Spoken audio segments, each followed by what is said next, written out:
बोलिए सूर्य नारायण भगवान की जय। हरे कृष्णा। ओम नमः शिवाय।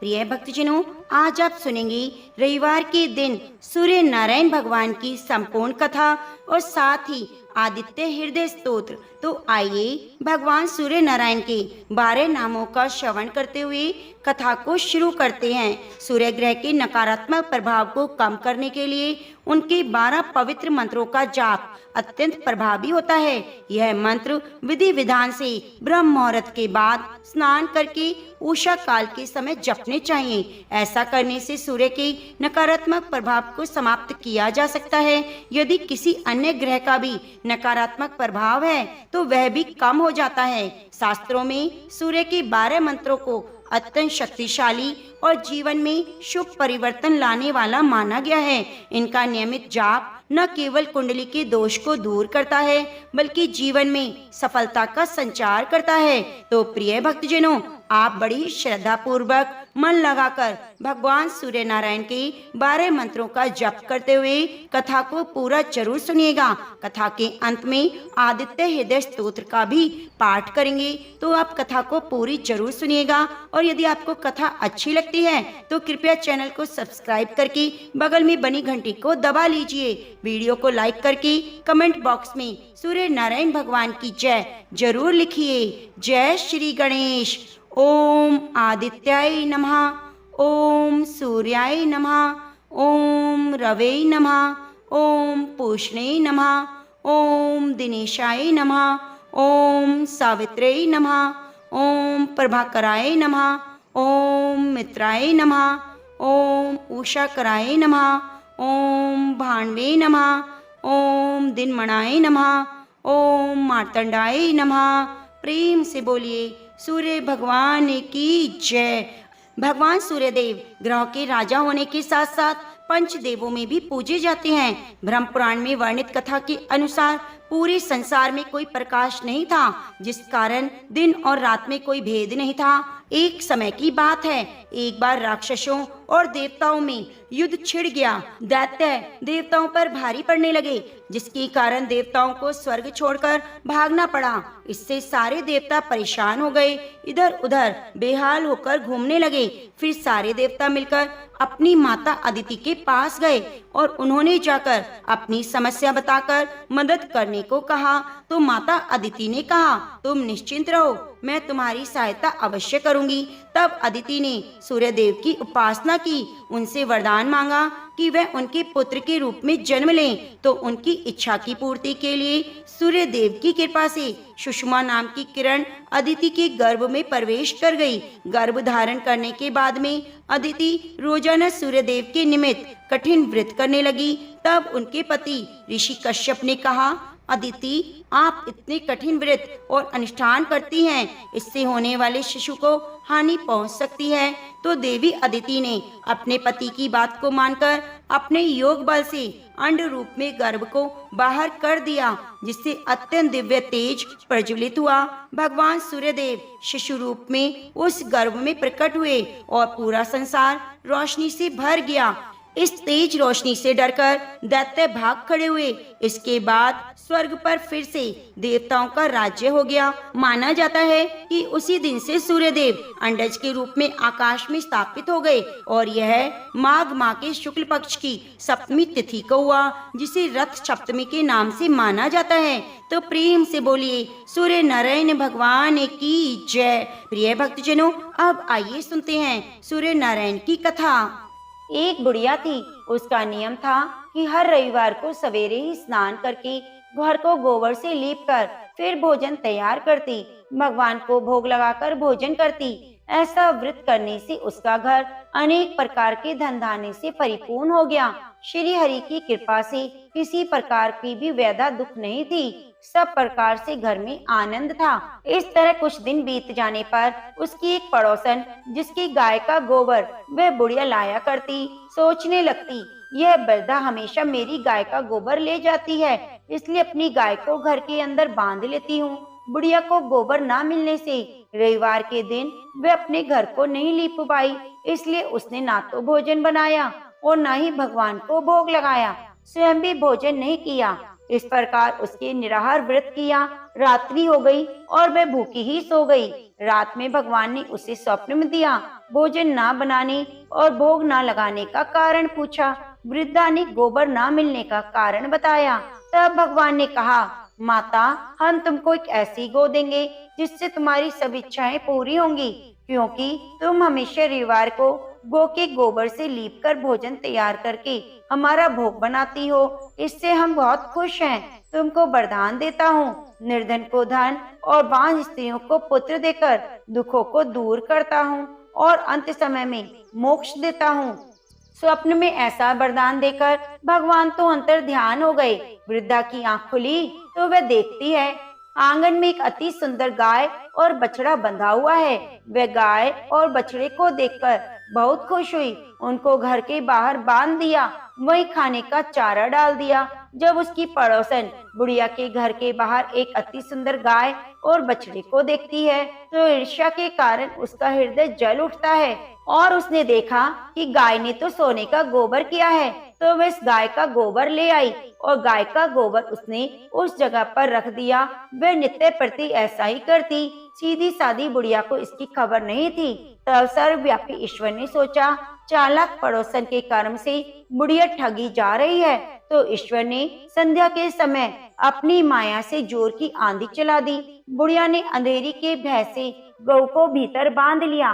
प्रातः काल जब बुढ़िया उठी तो देखा गाय माता ने सोने का गोबर दिया है, तो उसके आश्चर्य की तो सीमा न रही और वह प्रतिदिन गाय को घर के अंदर ही बांधने लगी। उधर पड़ोसन ने देखा बुढ़िया गाय को घर के भीतर बांधने लगी है, उसका सोने का गोबर उठाने का दाव नहीं चलता, तो वह ईर्ष्या से जल उठी और उसने उपाय न देखकर पड़ोसन ने उस देश के राजा की सभा में जाकर कहा, महाराज, मेरे पड़ोस में एक वृद्धा रहती है, उसके पास एक ऐसी गाय है जो राजाओं के ही योग्य है, वह नित्य सोने का गोबर देती है, आप उस सोने से प्रजा का पालन करिए, वह वृद्धा इतने सोने का क्या करेगी।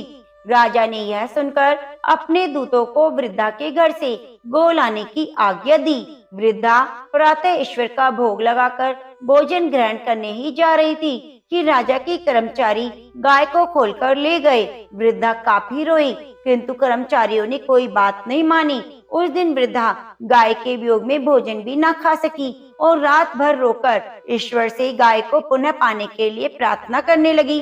उधर राजा गाय को देखकर बहुत प्रसन्न हुए, लेकिन सुबह ही जैसे उठे सारा महल गोबर से भरा दिखाई देने लगा। राजा यह देखकर बहुत ही घबरा गए।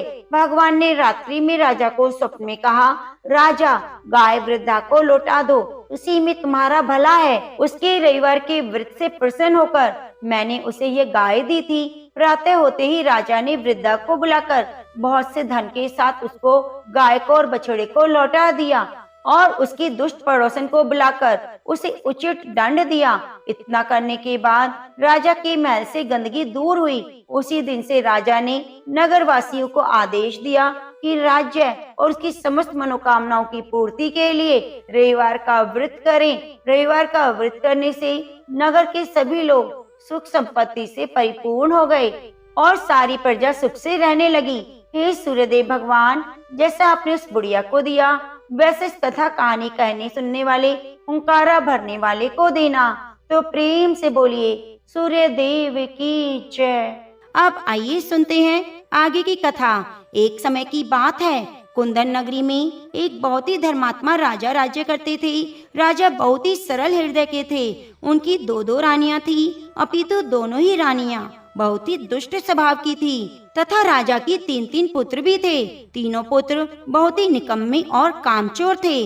राजा के सभी धन को व्यर्थ में व्यय करते, राजा की राजपाट को बिल्कुल भी नहीं संभालते, अपने पिता को दुख दिया करते। यह सब देखकर राजा बहुत दुखी रहता। राजा सूर्य भगवान का भक्त था, तो एक दिन उसे सूर्य भगवान ने स्वप्न में दर्शन दिया।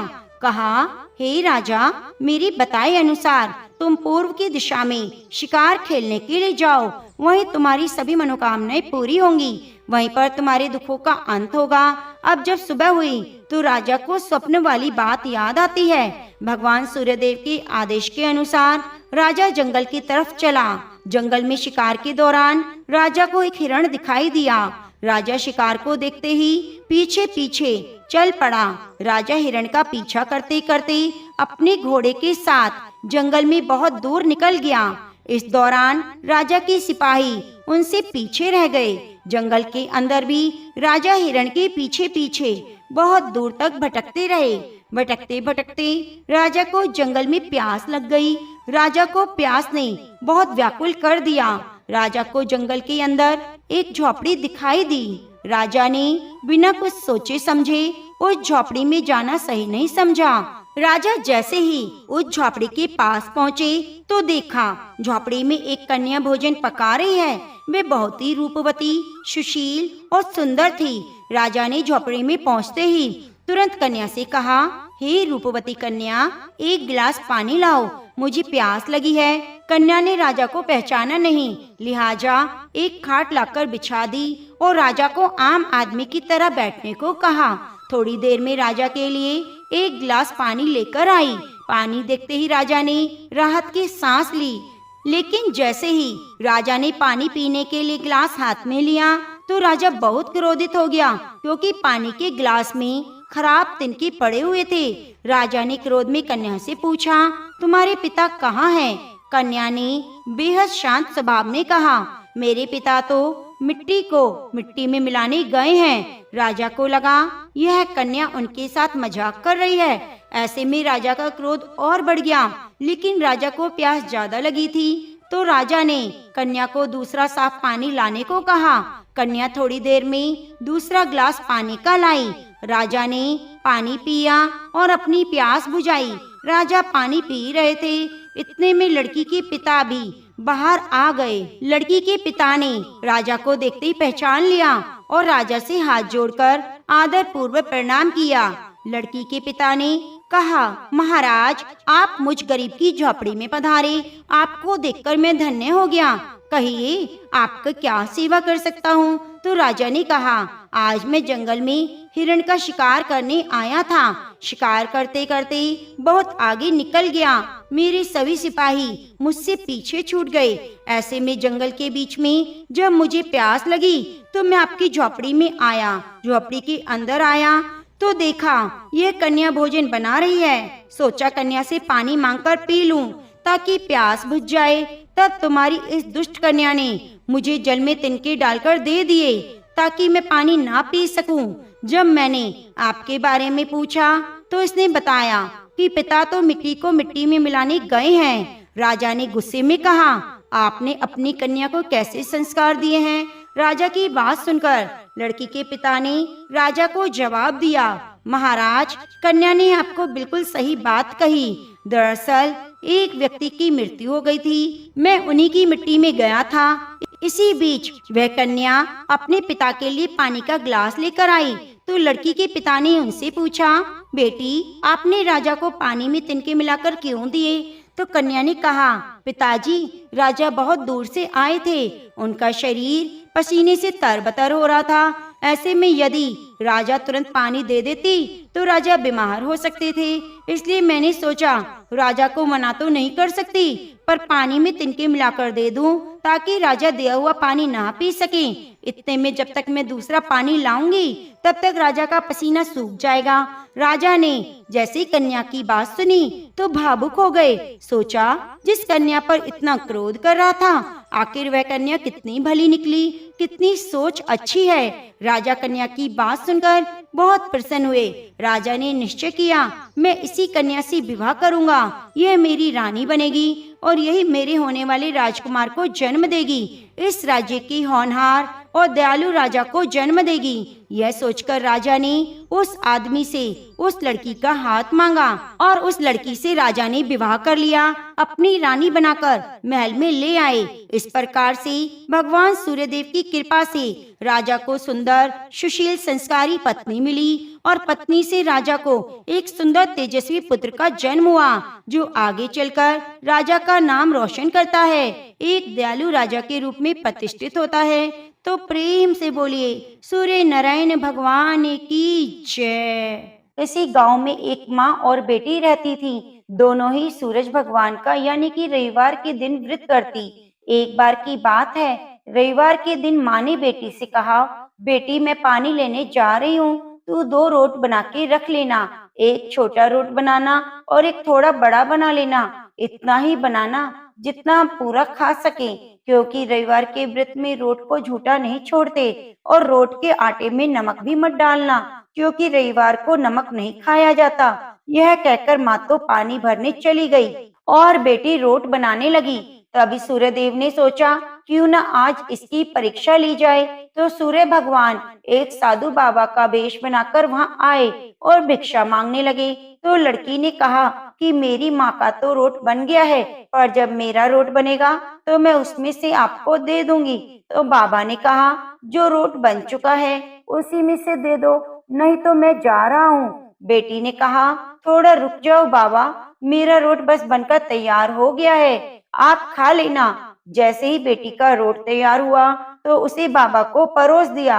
बाबा ने उस रोट को खा लिया और कहा, मेरा तो अभी तक पेट नहीं भरा, तो थोड़ा सा रोट और चाहिए। बेटी ने थोड़ा सा कौर तोड़कर अपनी माँ के रोट में से बाबा को दे दिया। तो बाबा उसे खाकर आशीर्वाद देते हुए चले गए।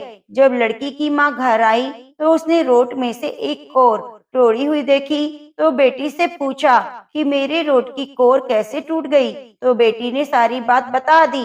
उसकी माँ बहुत नाराज हुई और बोली कि धिये बाई धिये, दे रोटा माइली कोर दे, मारो दे बन सरो रे। यह कहकर वह अपनी लड़की को मारने लगी। लड़की मार के डर से जंगल की तरफ भाग गई। वहां जाकर एक पीपल के पेड़ पर चढ़कर बैठ गई। तो सूरज भगवान ने सोचा, बेचारी इस लड़की को मेरे कारण घर से निकलना पड़ा, इसीलिए इसकी रक्षा मुझे ही करनी होगी।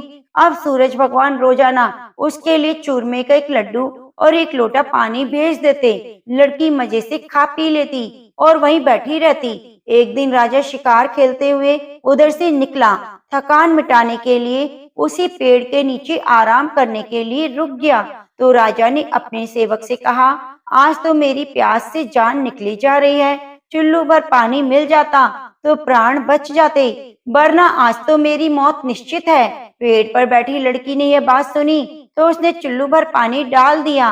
तो राजा लेटे हुए थे, राजा के मुंह में वह पानी गिर गया।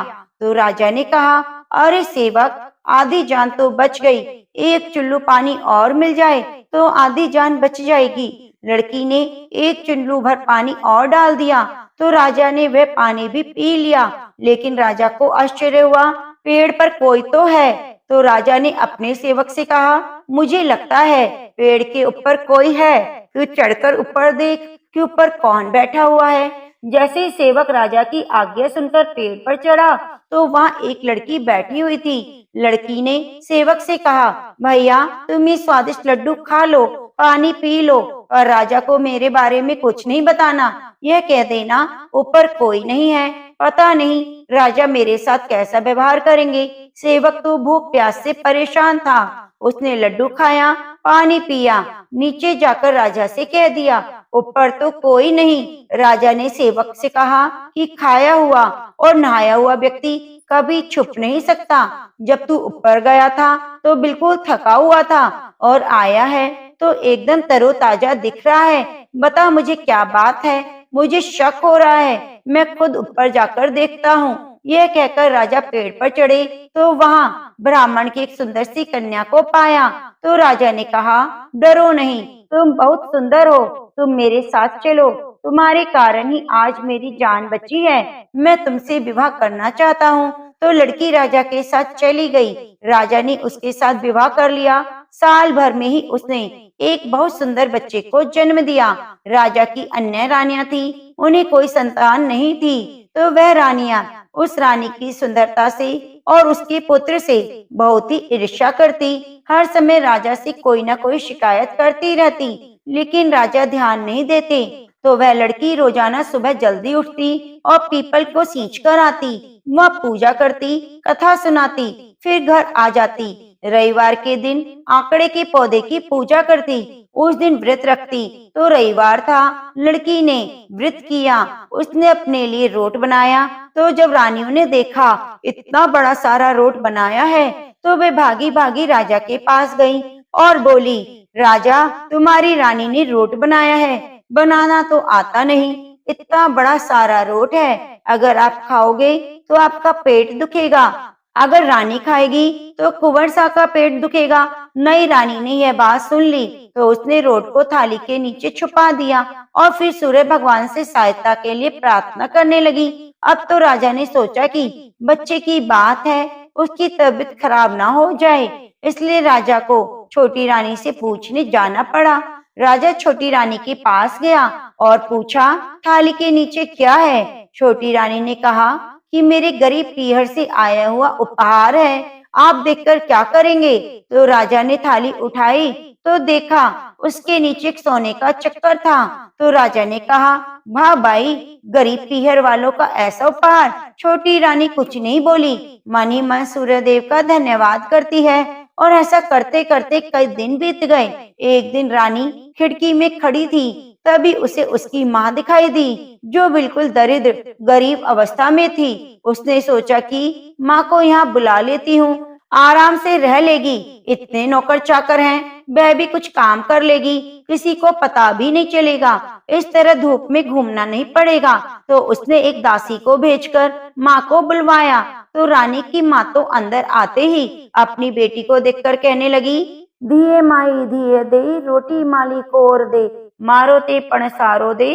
रानी ने सोचा कहीं सबको पता न चल जाए कि मैंने अपनी माँ को इस तरह महल में बुलवाया है, मुसीबत हो सकती है। तो उसने अपनी माँ को चुपचाप एक कमरे में रहने को कहा और बाहर ताला लगा दिया।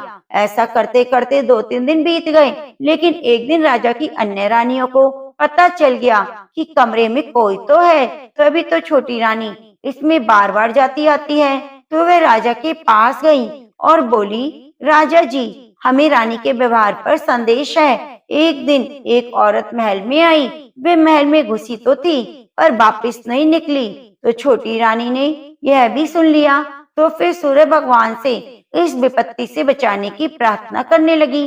राजा तुरंत वहां आए और उस कमरे की चाबी मांगी। छोटी रानी ने डरते डरते चाबी दे दी। राजा ने जैसी कमरा खोला तो वहां एक सोने की मूर्ति थी। राजा ने रानी से पूछा, यह मूर्ति कहाँ से आई? तो रानी ने कहा, यह मेरे गरीब पीहर वालों का उपहार है। तो राजा ने कहा, तुम कहती हो मेरा पीहर गरीब है, उपहार इतने कीमती आते हैं, तो मुझे भी तुम्हारा पीहर देखना है, मैं भी वहां जाऊंगा, तैयारियां करो, हम चलेंगे। रानी ने सूर्यदेव से विनती करते हुए कहा, हे सूर्यदेव, अब आप ही मुझे बताओ, मेरे तो कोई पीहर नहीं, मैं राजा को लेकर कहाँ जाऊं, आप ही कोई रास्ता दिखाइए। तो सूर्य भगवान ने कहा, मैं 1.25 की व्यवस्था कर दूंगा, लेकिन उसके बाद मुझे नगरी में उजाला करने जाना होगा। आप ऐसा करना, 1.25 के अंदर ही वापस चले जाना।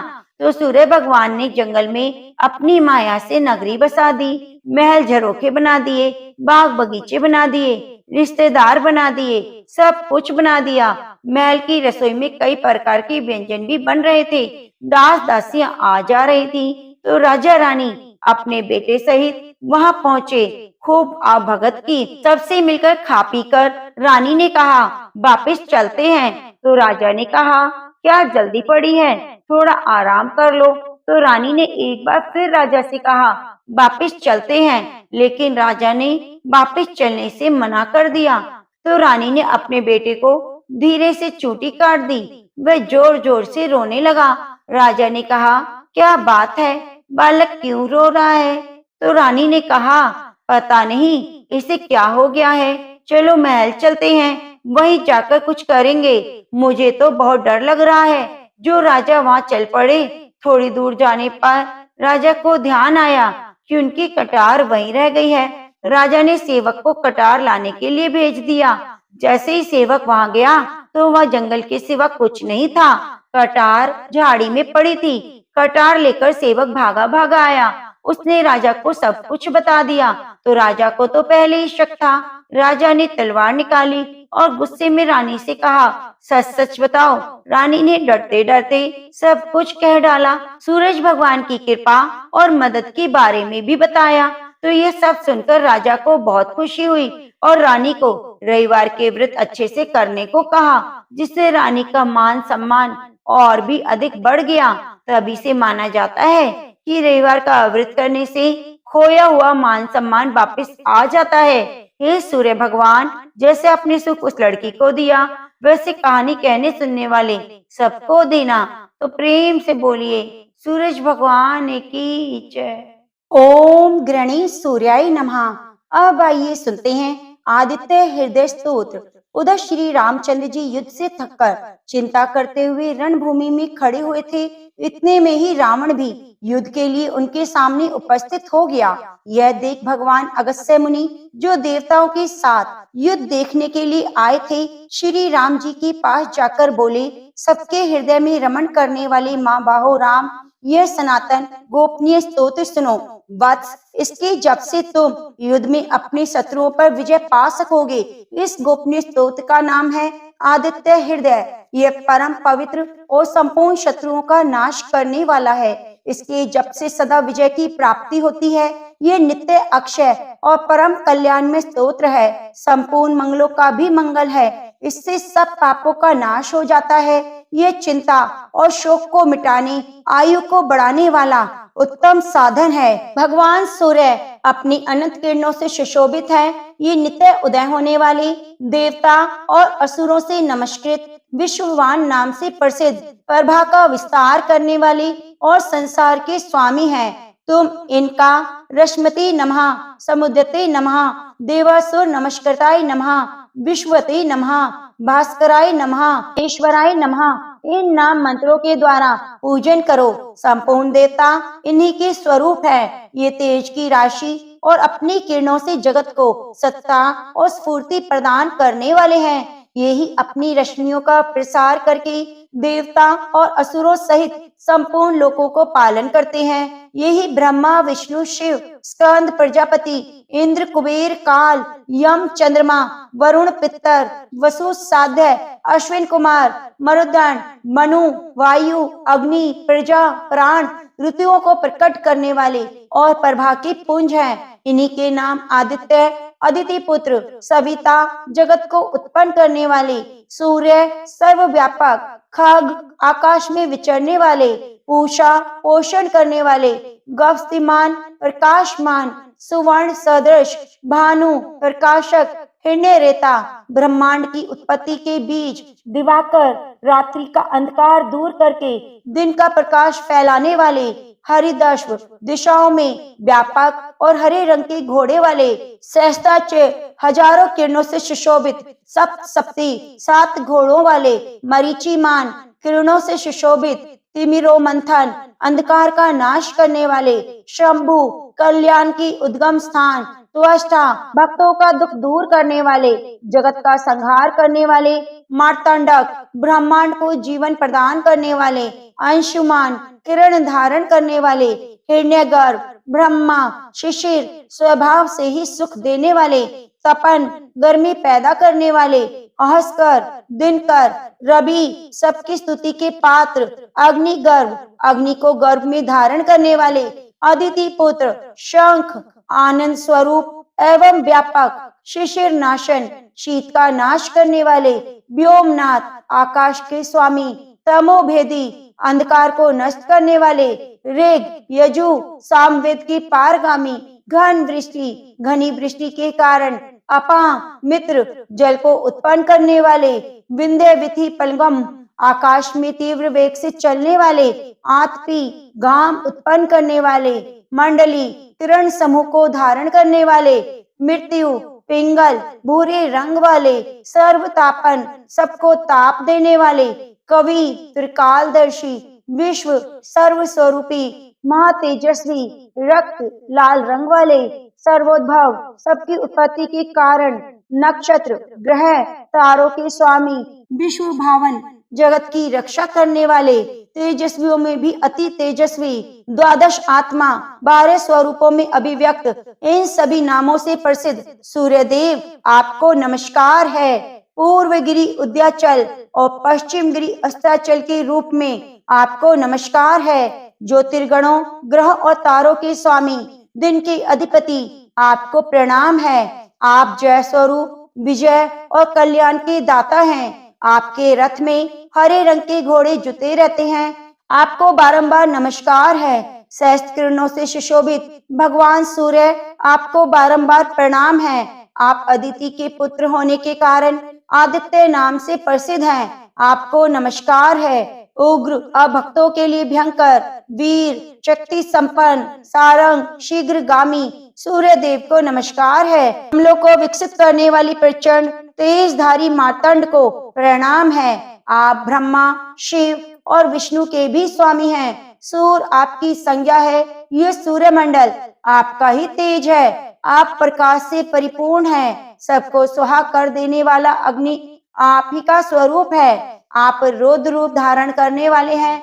आपको नमस्कार है। आप अज्ञान और अंधकार के नाशक, जड़ता और शीत के निवारक, शत्रु का नाश करने वाले हैं। आपका स्वरूप आप प्रमेय है। आप कृतघ्नों का नाश करने वाले, संपूर्ण ज्योतियों के स्वामी और देव स्वरूप हैं। आपको नमस्कार है। आपकी प्रभा तपाए हुए सुवर्ण के समान है। आप हरि, अज्ञान का हरण करने वाले, विश्वकर्मा, संसार की सृष्टि करने वाले, तम के नाशक, प्रकाश स्वरूप और जगत के साक्षी हैं। आपको नमस्कार है। रघुनंदन, ये भगवान सूर्य ही संपूर्ण भूतों का संहार, सृष्टि और पालन करते हैं। ये ही अपनी किरणों से गर्मी पहुंचाते हैं, वर्षा करते हैं। ये सब भूतों में अंतर्यामी रूप से स्थिर होकर उनके सो जाने पर भी जागते रहते हैं। यही अग्निहोत्र और अग्निहोत्री पुरुषों को मिलने वाले फल हैं। यज्ञ में भाग ग्रहण करने वाले देवता यज्ञों में भी फल के यही हैं। संपूर्ण लोकों में जितनी क्रियाएं होती हैं, उन सबका फल देने में यही पूर्ण समर्थ है। राघव, विपत्ति में, कष्ट में, दुर्गम मार्ग में, किसी भय के अवसर पर जो कोई पुरुष इन सूर्य देव का कीर्तन करता है, उसे दुख नहीं भोगना पड़ता। इसलिए तुम एकाग्रचित्त होकर इस देवादिदेव जगदीश्वर की पूजा करो। आदित्य हृदय स्तोत्र का 3 बार जप करने से कोई भी युद्ध में विजय प्राप्त कर सकता है। माँ बाहो, तुम इसी क्षण रावण का वध कर सकोगे। यह कहकर अगस्त्य जी जैसे आए थे उसी प्रकार चले गए। उनका उपदेश सुनकर महातेजस्वी श्री राम जी का शोक दूर हुआ।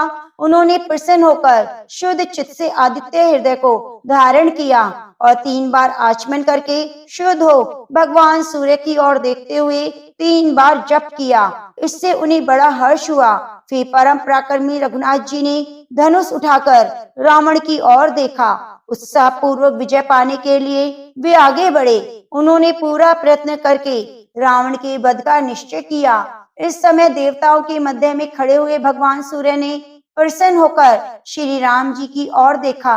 निशाच राज रावण के विनाश का समय निकट जानकर हर्ष पूर्वक कहा, रघुनंदन अब जल्दी करो। प्रेम से बोलिए सूर्य भगवान की जय।